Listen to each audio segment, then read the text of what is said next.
নমস্কার বন্ধুরা, আমার বৃষ্টিপর্ণা চ্যানেলে আপনাদের স্বাগত।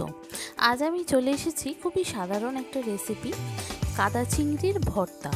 এই কাদা চিংড়িগুলো এত বাজারে পাওয়া যায় আর এগুলো খেতে এত সুন্দর লাগে, তো এইভাবে যদি আপনি ভর্তা করেন তো অসাধারণ খেতে লাগে। আমি এখানে 150 গ্রাম মতো কাদা চিংড়ি নিয়েছি, ধুয়ে পরিষ্কার করে নিয়েছি। 3টে শুকনো লঙ্কা নিয়েছি, একটা ছোট রসুন নিয়েছি, একটু পেঁয়াজ নিয়েছি, ধনেপাতা নিয়েছি। নিয়ে এগুলো দিয়েই আমি আজকে ভর্তা করব। তো প্রথমে মাছটায় নুন হলুদ মাখিয়ে নেব, নিয়ে রেখে দেব এক পাশে।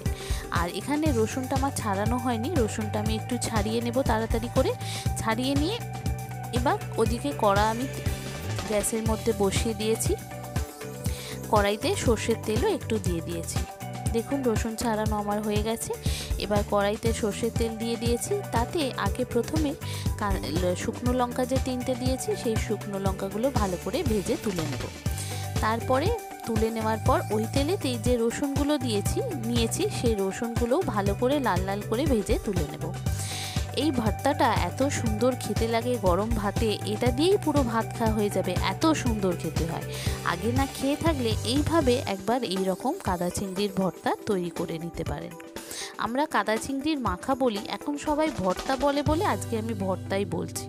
তো সেই তেলেতেই আমি কি করব, মাছগুলো দিয়ে দেবো। এই মাছগুলো ভাজার একটা নিয়ম হচ্ছে, একে একদম লো ফ্লেমে ভাজতে হবে, একদম হাই ফ্লেমে ভাজবেন না। মাছ থেকে প্রচুর জল বেরোবে, জলটা আস্তে আস্তে শুকনো হয়ে যাবে। তারপরে এই মাছটা আমি নামিয়ে নেব। যতক্ষণ এই জলটা শুকনো হয় এই মাছটা কিন্তু হাই ফ্লেমে ভাজলে হবে না, আস্তে আস্তে ভাজতে হবে, তবে কিন্তু সেই মাছটার টেস্ট খুব ভালো হয়। বন্ধুরা, আমার রেসিপিটি যদি ভালো লাগে তাহলে আমার চ্যানেল বৃষ্টিপর্ণাকে অবশ্যই সাবস্ক্রাইব ও ফলো করে দেবেন, আর পাশে থাকার বেল আইকনটি অবশ্যই অন করে দেবেন। তাহলে যখনই আমি ভিডিও আপলোড করব আপনাদের কাছে নোটিফিকেশান চলে আসবে। আর ভিডিওটি দেখতে দেখতে একটা লাইক ও শেয়ার করে দেবেন। কেমন হলো রেসিপিটা আমাকে অবশ্যই কমেন্ট করে জানাবেন, নাহলে বুঝবো কী করে যে আপনার রেসিপিটা ভালো লেগেছে। দেখুন জলটা এখনও কতটা জল বেরোচ্ছে, এই জলগুলো আমি একদম কম আঁচে ভেজে নিচ্ছি। জলটা শুকিয়ে গেলেই তারপরে এটা নামিয়ে নেব।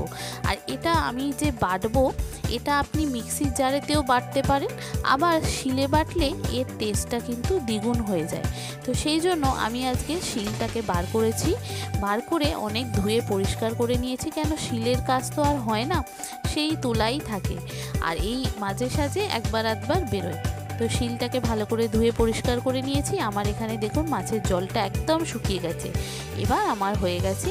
এবার এটাকে আমি শিলের মধ্যে নিয়ে এটাকে আমি বেটে নেব।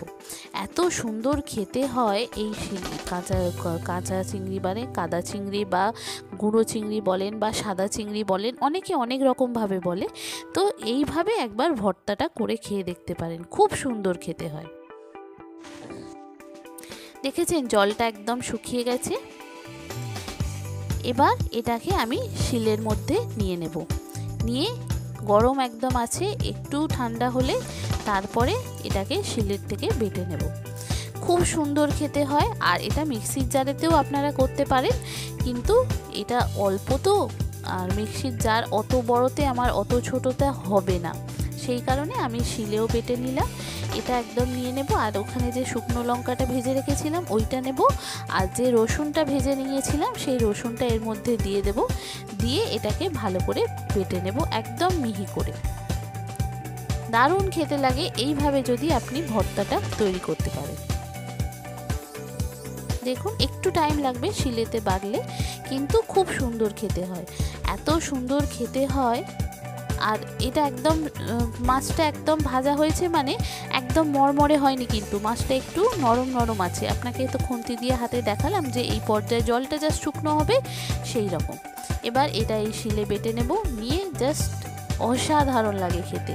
আগে না খেয়ে থাকলে এইভাবে কাদা চিংড়ির ভর্তা একবার তৈরি করে নিতে পারেন, বা কাদা চিংড়ির মাখা একবার তৈরি করে নিতে পারেন। কথা দিচ্ছি খুব ভালো লাগবে, যে আগে খায়নি সে বুঝতেই পারবে না যে এটা কাদা চিংড়ির ভর্তা। আর একদম ভাত নিমেষের মধ্যে শেষ হয়ে যাবে, এত সুন্দর। দেখেছেন একদম মিহি করে, আমার জাস্ট দুবার বেটেছি, দুবারেতেই এত সুন্দর হয়ে গেছে। এবার দেখুন কি সুন্দর হয়ে গেছে। এবার এর মধ্যে আমি যে পেঁয়াজটা কেটে রেখেছিলাম কুচো কুচো করে, সেই পেঁয়াজটা দেব, আর যে ধনেপাতাটা কেটে রেখেছিলাম সেই ধনেপাতাটা দেব। দেখুন এটা নিয়ে নিলাম প্লেটের মধ্যে, নিয়ে এর মধ্যে পেঁয়াজ কুচোটা দেব, আর দেব ধনেপাতাটা, আর একটু সামান্য নুন, আর দেব কাঁচা সর্ষের তেল। অসাধারণ খেতে হয়। আগে না খেয়ে থাকলে এইভাবে একবার খেয়ে দেখতে পারেন বন্ধুরা। যে সমস্ত বন্ধুরা আমার ভিডিওটি দেখছেন অথচ আমার চ্যানেলটি সাবস্ক্রাইব বা ফলো করেননি, অনুরোধ করব আমার চ্যানেল বৃষ্টিপর্ণাকে সাবস্ক্রাইব ও ফলো করে দেওয়ার জন্য। তাহলে যখনই আমি নতুন নতুন ভিডিও আপলোড করব আপনাদের কাছে নোটিফিকেশান চলে আসবে। আর ভিডিওটি দেখতে দেখতে একটা লাইক ও শেয়ার করে দেবেন। কেমন হলো রেসিপিটা আমাকে অবশ্যই কমেন্ট করে জানাবেন, নাহলে বুঝবো কী করে যে আপনার ভালো লেগেছে। এইভাবে একবার কাদা চিংড়ির ভর্তা ট্রাই করতে পারেন বন্ধুরা, খুব সুন্দর খেতে হয়। হয়ে গেল, একদম তাড়াতাড়ি হয়ে যায়, শুধু মাছটা খালি একটু লো ফ্লেমে আপনাকে ভাজতে হবে, তারপরে ব্যাস। এটা যদি মিক্সিতেও বাটেন তাহলেও ভালো হবে, কিন্তু মিক্সির জারেতে আমার ছোট অল্প তো, অত ছোট অততে হবে না, সেই কারণে শিলে বাটা।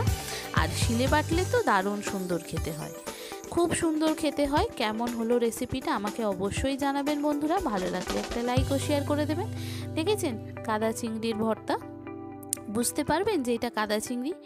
আগে না খেয়ে থাকলে এইভাবে একবার খেয়ে দেখতে পারেন, খুব সুন্দর খেতে হয়, দারুণ টেস্টি। আর যখন ভাতের সঙ্গে খাবেন, গরম ভাতের সঙ্গে, জাস্ট একটা শুকনো লঙ্কা আর রসুন আর কাঁচা তেলের একটা ফ্লেভার আসবে, ওফ দারুণ খেতে। কেমন হলো জানাবেন। থ্যাংক ইউ বন্ধুরা।